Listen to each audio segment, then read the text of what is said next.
அனைவருக்கும் இதயம் மந்த்ராவின் விநாயகர் சதுர்த்தி வாழ்த்துக்கள்.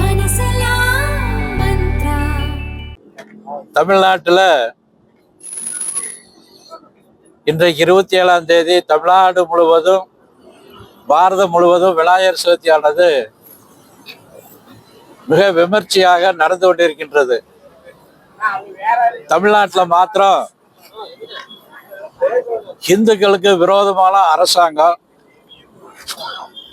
சில உயர் காவல்துறை அதிகாரிகள் அதற்கு அடிபணிந்து கீழே இருக்கக்கூடிய காவலரை மிரட்டி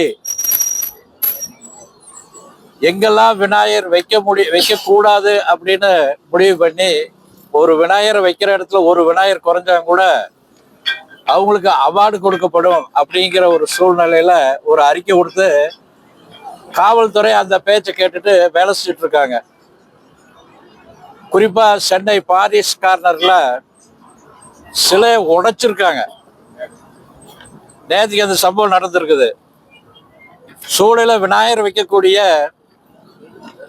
நபரை கைது பண்ணி கூட்டிட்டு போய் கிரிமினல் குற்றவாளி அந்த கைதியோட சிறையில அடைச்சிருக்காங்க. வேலூர்ல சிலையை அறுத்திருக்காங்க.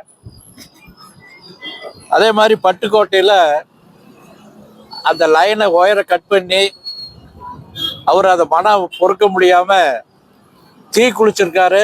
ஆபத்தான நிலையில இப்ப ஆஸ்பத்திரியில அவரு அட்மிட் ஆயிருக்காரு. திருப்பூர் மாநகர், திருப்பூர் புறநகர்ல வைத்திருந்த இடங்கள் எல்லாம் வைக்கக்கூடாதுன்னு ஏசி இன்ஸ்பெக்டர் இந்த லெவலில் இருக்கவங்க எல்லாம் போய் அந்த சிலைக்கிட்டே போய் படுத்துட்டாங்க, சிலை எங்கேயும் எடுக்கக்கூடாது அப்படின்னு. இப்போ அதுக்கான பேச்சுவார்த்தை ஒரு சூமா போயிட்டு இருக்குது இந்த பகுதியில் மாத்திரம்.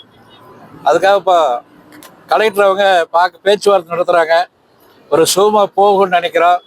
அதனால இப்போ அதுக்காக நம்ம உண்ணாவிரதம் அறிவிச்சிருந்தோம். இந்த பேச்சுவார்த்தை சூமா போச்சு அப்படின்னா உண்ணாவிரதம் ஒத்தி வைக்கப்படும். இந்த நிலையை இந்த அதிகாரிகள் மாத்தல அப்படின்னா சென்னை உள்பட வேலூர் இந்த பகுதியில் இவங்க உடனடியாக அதுக்கு என்ன நடவடிக்கை எடுக்கலைன்னா, ஏன்னா நமக்கு வர்ற காலங்களில் ஊர்வலம் எல்லாம் எடுக்க வேண்டியது இருக்குது. அதனால அந்த ஊர்வலம் பாதிக்கும் அப்படின்னு இந்த காவல்துறை உயர் அதிகாரிகளுக்கு இந்த மீடியா மூலியமாக இந்த செய்தியை சொல்லிக்கிறோம். அதாவது பொதுவாகவே இது இடைஞ்சல் பண்ணணும்னு இருக்காங்க. அதனால இந்த அரசாங்கம் இந்துக்களுக்கு விரோதமா இருக்குது. என்னெல்லாம் இந்த ஊர்வலத்தை குலைக்கணும் அப்படிங்கிறதுக்கான ஒரு கடுமையான முயற்சி நடக்குது. அது நடக்காது அப்படிங்கிறதா. ஏன்னா இந்துக்கள் எல்லாம் ஒற்றுமையா இருந்து இதை நிச்சயமாக எதிர்கொள்வார்கள், வெற்றி அடைவார்கள். அதான் பேர்ல ஒருத்தர் கைது பண்ணி கிரிமினல் குற்றவாளியோட கொண்டு போய் கைது பண்ணியிருக்காங்க போலீஸ். சிலையை உடைச்சிருக்காங்க, சிலையை அறுத்து எடுத்திருக்காங்க. இப்படி பல இடங்களில் சம்பவம் நடந்திருக்குது. இது கண்டிக்கத்தக்கது. இதை மாற்றி அதுக்கு என்னென்ன அவங்க அதிகாரிகள் பேச்சுவார்த்தை நடத்தலைன்னா பல்வேறு ஊர்களில் ஊர்வலம் நடத்துறதுக்கான பிரச்சனை இருக்குன்னு சொல்லிக்கிறேன்.